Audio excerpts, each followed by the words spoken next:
Hi, my name is Jenny. I'm a sophomore, and this is for all three of you. Can you say why America is the greatest country in the world? Diversity and opportunity. Lewis? Freedom and freedom. So let's keep it that way. Will? The New York Jets. No, I'm going to hold you to an answer on that. What makes America the greatest country in the world?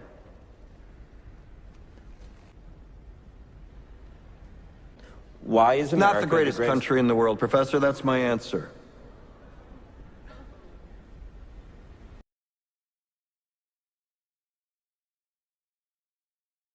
Time. If I went to Israel, I don't think Israel would be the best place for me to be at this time, considering the view that most Jews have of Louis Farrakhan. You go to Nigeria, which is, if not the most corrupt nation in Africa, and it is, it could be the most corrupt nation in the world, Minister Farrakhan. Oh, and now, Mr. Wallace. It is the most corrupt nation that I have ever covered. I've been there 25 years ago, and I've been there as recently as last year. Fine. So what? 35 years old. That's what that nation is. Now, here's America, 226 years old.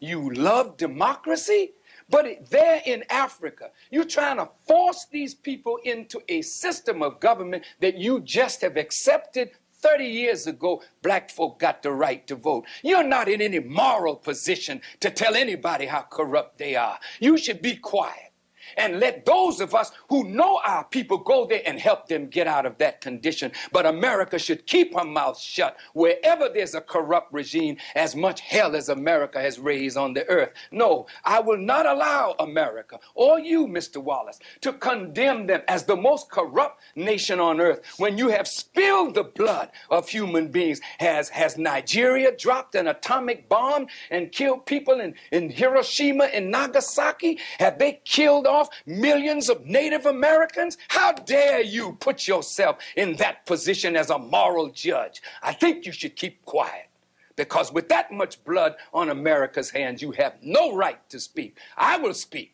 because I don't have that blood on my hand. Yes, there's corruption there. Yes, there's mismanagement of resources. Yes, there is abuse. There's abuse in every nation on earth, including this one. So let's not play holy to moralize on them. Let's help them. I'm not moralizing. I'm asking a question, and I got an answer. Why would you put it as the most corrupt regime in the world? That doesn't make sense. Can you think of one more corrupt? Yeah, I'm living in one. I'm living in one. Yes, you've done a hell of a thing on this earth, so you should not be the one to talk.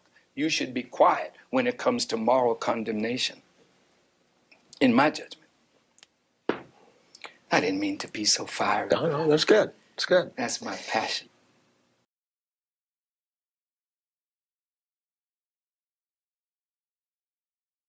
And everyone today who is rallying behind Israel is going to lose. I mean, obviously they're going to lose, because rallying behind Israel just shows that you are still stuck in this old colonialist, imperialist, racist, Western supremacist mentality that the entire global South rejects. And frankly, not just the global South. I mean, there are huge numbers of people in the West itself who reject this. The majority of people on Earth reject this. So you see, you're showing the whole global South, you're showing the whole world that you can't change, that you're the same as you ever were. I think the West, and America in particular, needs to understand that the whole world is seeing you for what you are. Your stance on Palestine makes it starkly obvious to everyone that you are not actually mature or developed enough to deserve a leadership role in world affairs, and certainly not in the affairs of the global South. Certainly not in all of the countries that have been your victims all these years. I mean, there's no repentance on your part. There's no contrition. There's no moral improvement or change in you. You are exactly the same people who wiped out the Native Americans. You're the same people who regarded Africans as subhumans. You're the same people who murdered hundreds of thousands of Japanese civilians in a matter of seconds at Hiroshima and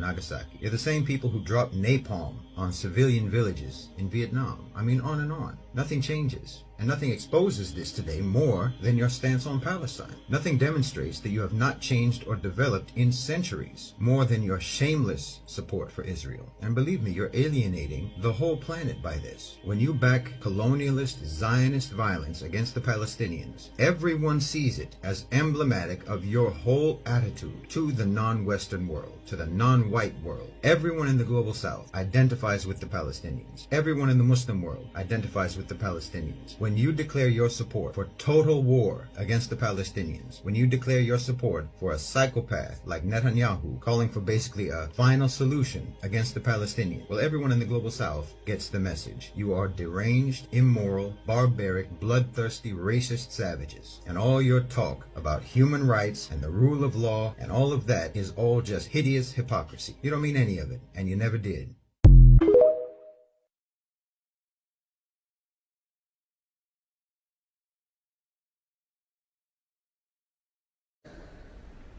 Let's talk about... Fine.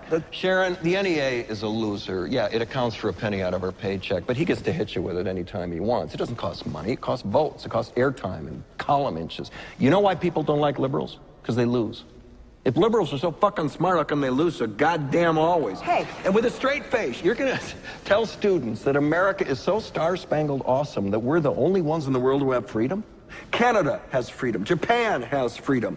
The UK, France, Italy, Germany, Spain, Australia, Belgium has freedom. So 207 sovereign states in the world, like 180 of them have freedom. All right. And yeah, you, sorority girl, just in case you accidentally wander into a voting booth one day, there's some things you should know. And one of them is, there is absolutely no evidence to support the statement that we're the greatest country in the world. We're 7th in literacy, 27th in math, 22nd in science, 49th in life expectancy, 178th in infant mortality, 3rd in median household income, number 4 in labor force, and number 4 in exports. We lead the world in only 3 categories: number of incarcerated citizens per capita, number of adults who believe angels are real, and defense spending, where we spend more than the next 26 countries combined, 25 of whom are allies. Now, none of this is the fault of a 20-year-old college student, but you nonetheless are, without a doubt, a member of the worst generation ever.